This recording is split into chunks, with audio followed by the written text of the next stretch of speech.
Chapter 1. That's Life. No jobs in the cupboard. Billy, a young man from London, had no job. He lived with his mother, Mrs. Harris.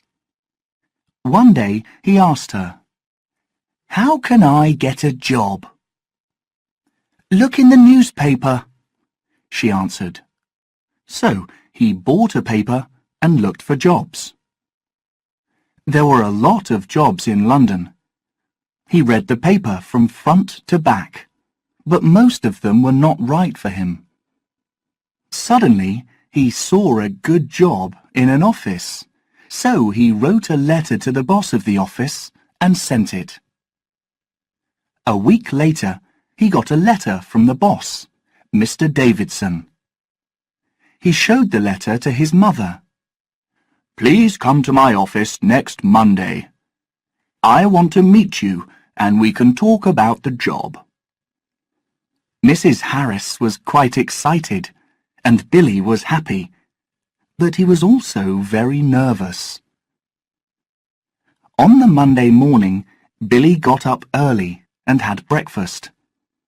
He left the house and went to Mr. Davidson's office. There were 7 people there for one job.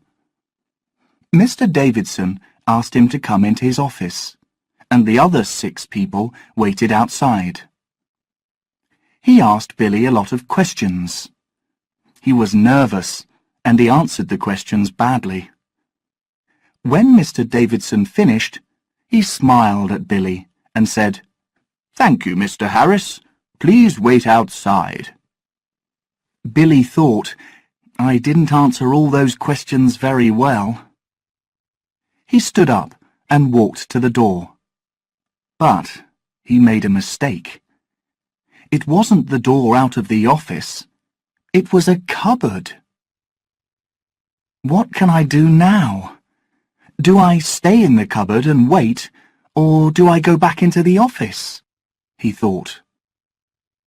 Perhaps I'll stay here and wait. When they're all gone, I can come out again. Mr. Davidson spoke to the other 6 people, and one by one they went out. At 5 o'clock, Mr. Davidson went home. Billy didn't know the time, so he stayed in the cupboard. He was very tired, and he went to sleep. He slept for a long time.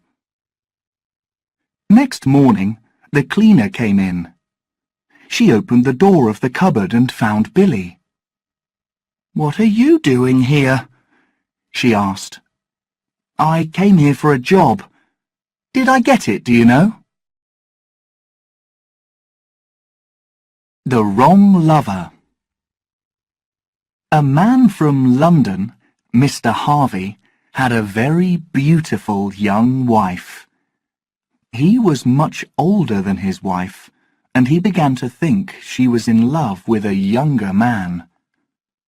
For many weeks, he thought about his wife and this other man.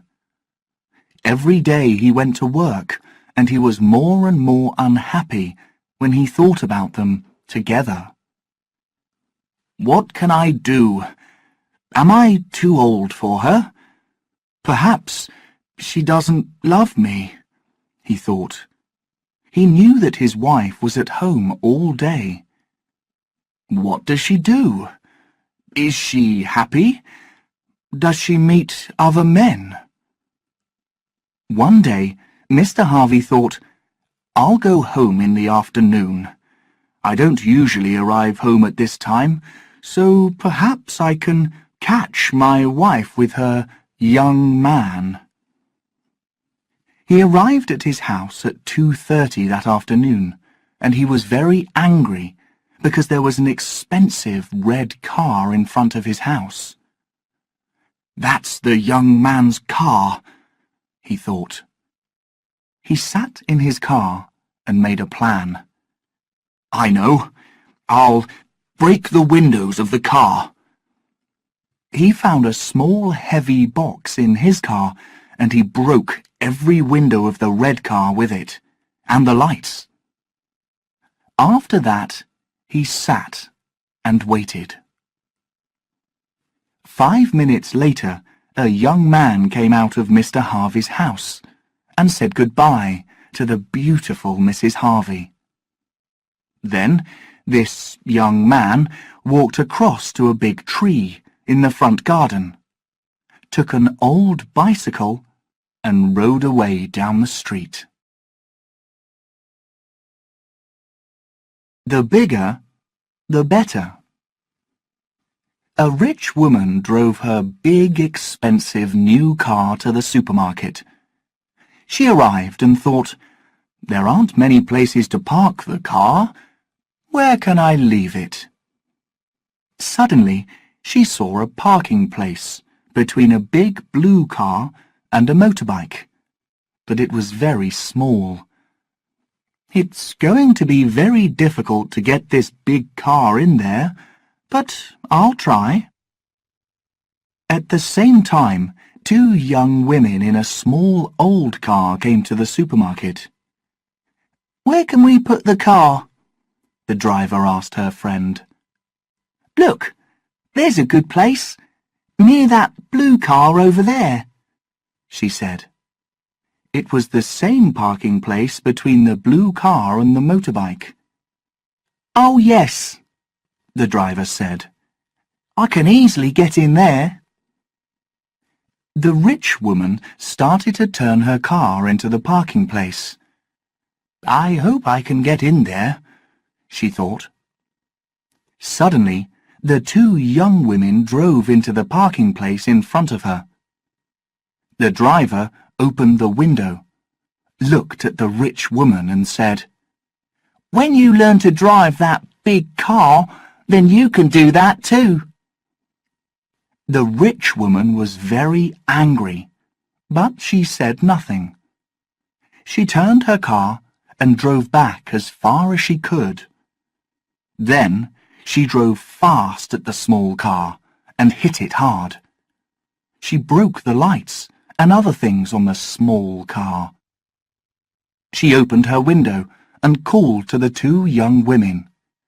"When you have money, then you can do that too."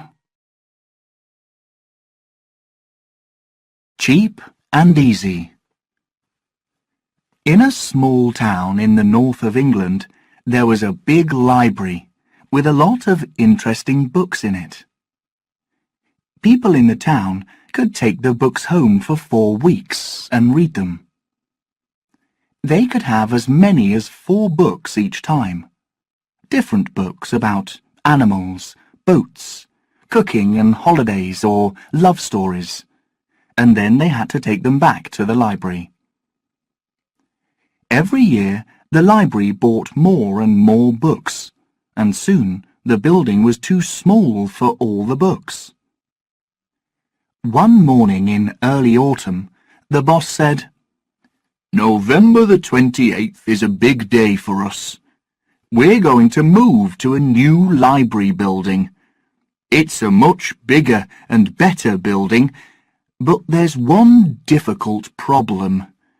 It's going to be very expensive to move all our books to the new building. Where are we going to find the money and the time?" the boss asked. The people in the library thought about this problem. One evening, 5 weeks before November the 28th, a young woman thought of a good plan. She went and talked to the boss about it. He was very interested, and together they planned it all carefully. 2 weeks later, the boss told the people about the plan. "Between now and November the 28th, everybody can take 6 books home, not 4 books as usual, and they can have the books for 6 weeks, not 4. Everybody in the town was very happy, and they took 5 or 6 books home. After 2 weeks, most of the books were out of the library. On November the 28th, the big day arrived, and they moved to the new building. It was quite easy because they had only a small number of books to move there. In the month after the move, everybody took their books to the new library. The boss was very happy because it was quite cheap to move and it was quick and easy too. Watch the water. In an important game of golf, Willie Fraser, one of the best players, had a bad day. First, he hit the ball into the trees. Then he made a mistake, and his ball hit another player. After that, he hit the ball badly every time. This isn't too good. I must be more careful, he thought. The first half of the game went badly. He lost 5 balls. A friend watched him and said, "Perhaps you'll have better luck in the second half." "Wait and see," Willie answered. He wanted to play well for this important game, but everything went wrong in the second half too. He lost more balls, he hit more trees, and then he hit the ball near a river. He walked up to the ball and hit it again. Everybody stopped to watch the ball. Will it go into the water? Perhaps he'll be lucky.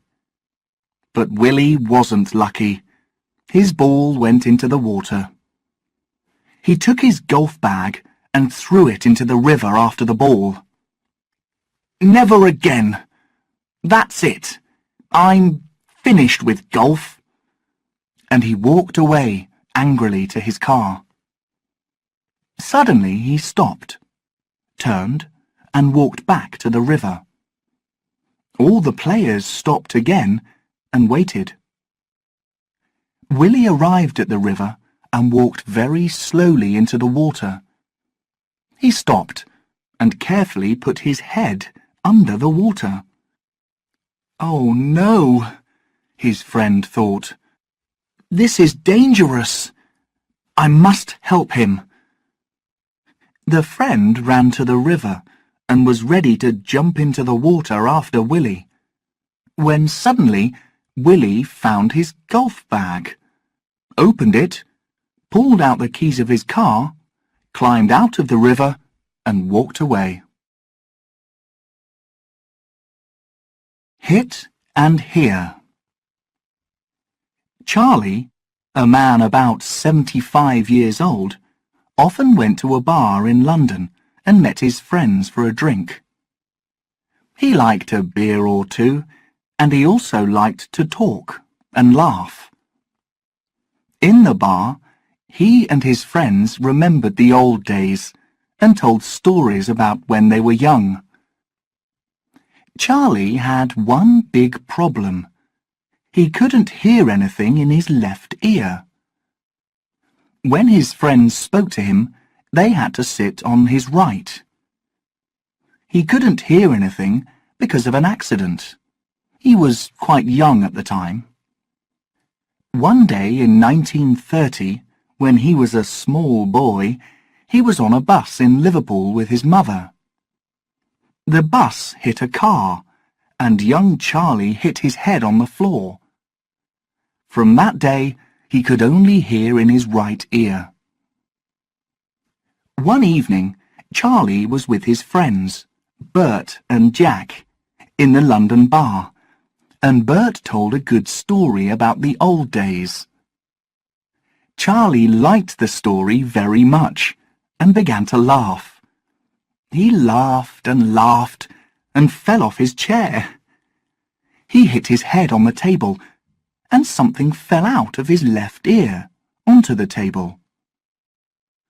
Bert took a small white thing from the table and said, "What's this?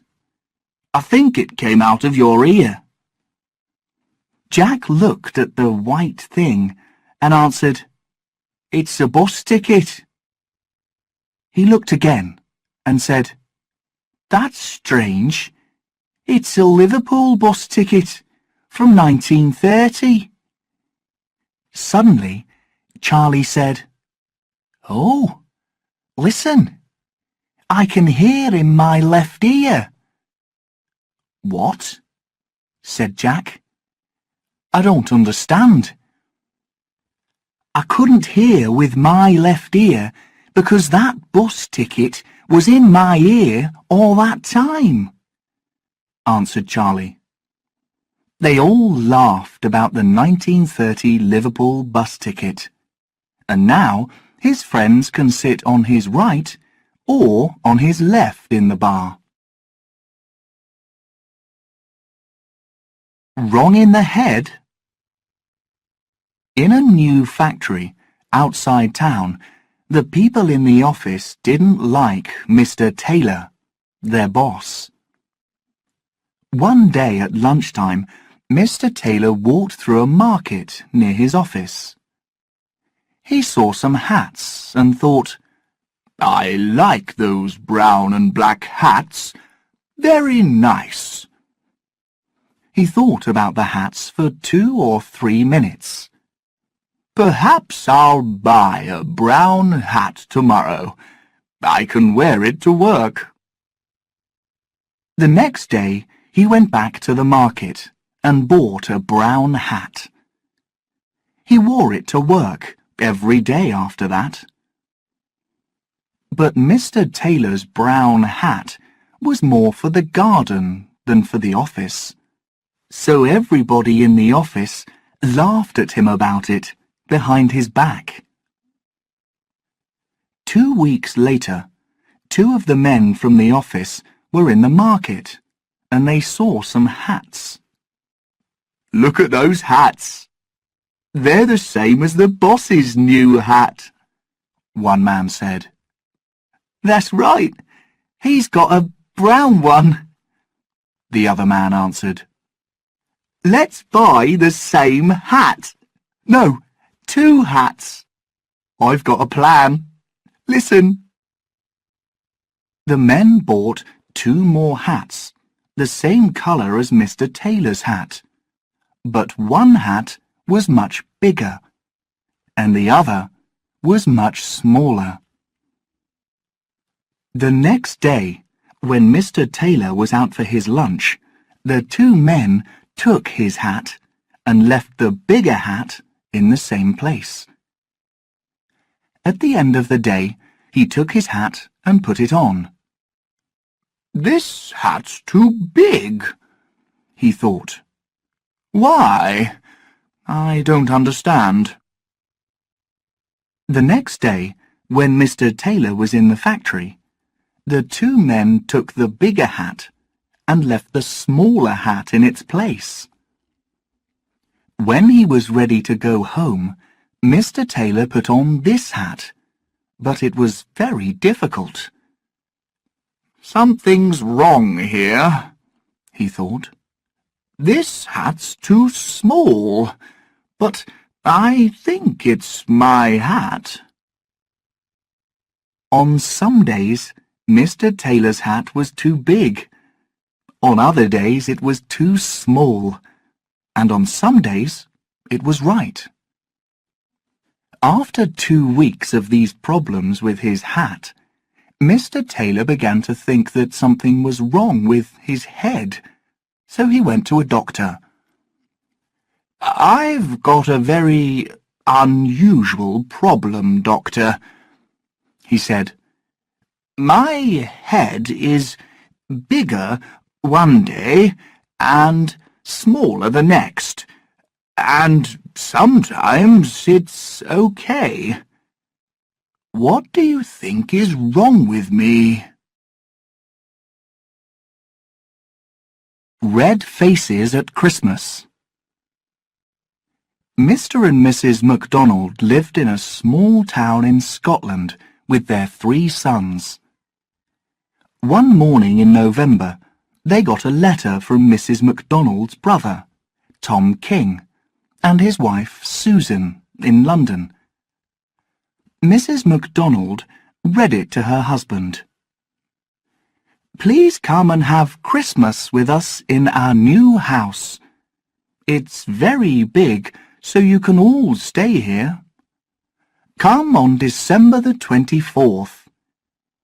We're going out that evening and we'll be home late, after midnight, but you'll find the key for the front door in a small box behind the tree on the right of the garage door.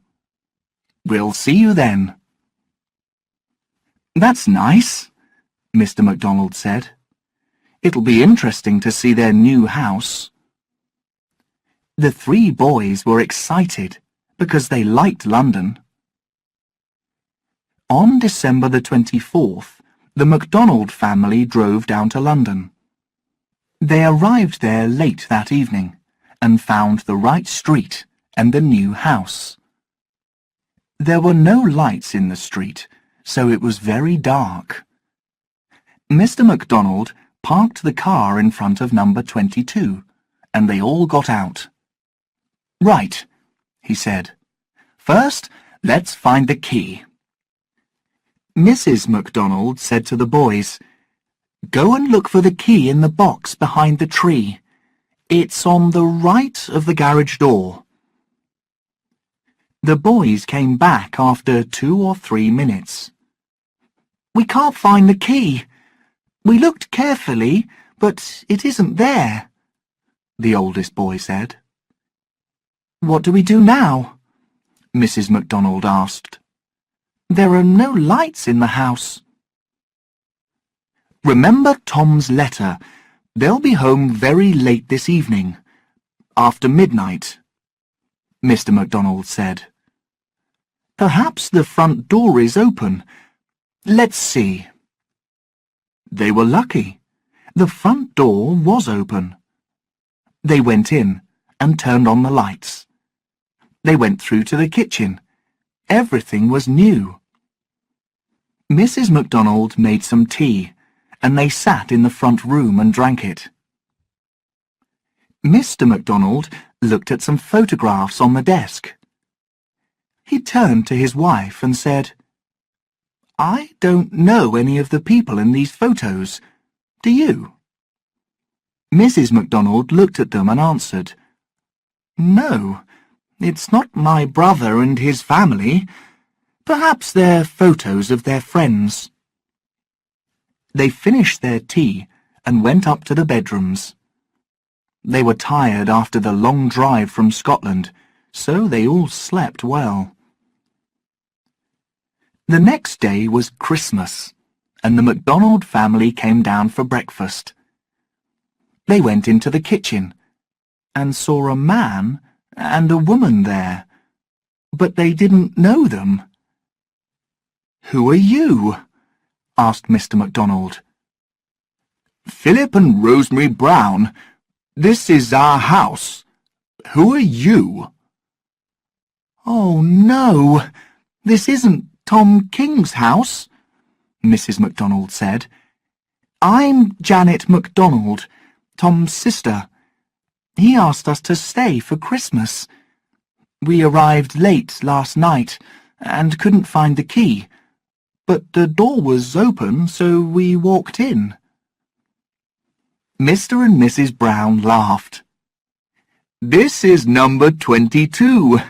Tom lives at number 20. These houses are all new, and they're all the same. With red faces, the MacDonald family went next door to number 20. Happy Christmas, Mr. Brown said, and come back and see us sometime. Where did I leave my wife? Stan Graham drove quickly along the road one night. His wife, Maggie, slept next to him. Usually, Stan and Maggie talked together in the car, so he didn't go to sleep. This time, she was very tired, so she slept. After driving for about 150 kilometers, Stan was tired. I must find a restaurant. Ooh, I want a cup of coffee and some food, he thought. There were a lot of restaurants along the road, so he stopped and bought something to eat. When he went back to the car, he turned on the radio and drove along for another 50 kilometres. Then he asked his wife, "Maggie, do you want a cup of coffee?" No answer. He asked again, "Do you want some coffee, Maggie?" Again, no answer. Then he turned to her, but she wasn't there. He stopped the car and looked in the back. No Maggie. "Oh, no," he thought. "Perhaps she went into that restaurant after me, and I didn't see her." He started to think about the restaurant, but he was very tired. "Oh, this is not very easy. I drove past a lot of different restaurants. Which restaurant was it? I can't remember." The taxi driver, the Germans, and the plan. Harry, a friendly taxi driver, was in his car outside Waterloo Station in London. It was a quiet day in spring, and not many people wanted a taxi. Suddenly, he saw two women with a book. They looked at it, but he could see that they didn't understand. The two women walked over to Harry's taxi and spoke to him. "Do you speak German?" one of them asked, in German. Harry couldn't speak German, but he smiled, opened the door of his taxi, and pushed them inside with their bags. "These German visitors want to see the famous places of London," he thought. "I'll drive them round the city and show them everything, and they'll pay me a lot of money." The two visitors said a lot of things to him in German, but Harry didn't understand them. He drove to Buckingham Palace, Big Ben, St. Paul's Cathedral, and many other interesting places. But the women didn't look happy. "I think they're angry," Harry thought. "I can't understand it. I showed them a lot of famous places, but they're angry." Then he drove to the Tower of London and stopped the taxi. There were a lot of visitors outside the tower, so Harry got out of his car. He asked 2 or 3 people, "Do you speak German?" One girl said in English, "Yes, I do." "Can you please help me?" he asked. "Can you ask these German women in my taxi about their problem?" The girl spoke to the visitors in German. Then she smiled and said, "Did you take them from Waterloo Station, round the centre of London, and then to the tower?" "Yes, that's right," said Harry. "Did they have a book in their hands at the station?" she asked. "Yes, they did," he said. "It was a guidebook, I think." "No, it wasn't," she laughed. "It was a British Rail book with plans of all the train stations in London. They only wanted to find the restaurant at Waterloo Station." Chapter 2. Accidents. Falling into bed. Last autumn, an Englishman went to the United States for a month and visited all the important places in his guidebook. In the 4th week, he went to New York for 3 days, and on the last day of his holiday, he looked in the guidebook for the last time. "Oh, I must visit the Empire State Building. It's famous. I'll go up to the top floor. You can see all the city from there. That'll be good." The weather was cold, and it was very windy, but he walked up and up and up. He arrived at the top and looked down at the street below. The cars and people were very small. Suddenly, there was a strong wind, and he fell off the building. The people in the street stopped and watched. He fell fast. But when he was only 100 meters from the street, a big car came round the corner, with a bed on top of it. He hit the bed, not the road. Lucky man. The Flying Cow. One afternoon, a famous television newsreader drove very fast in his open-topped car along a big road. Suddenly, there was a strange noise. Thud! What's that? He thought. He stopped, turned round and looked. There was a cow in the back. It was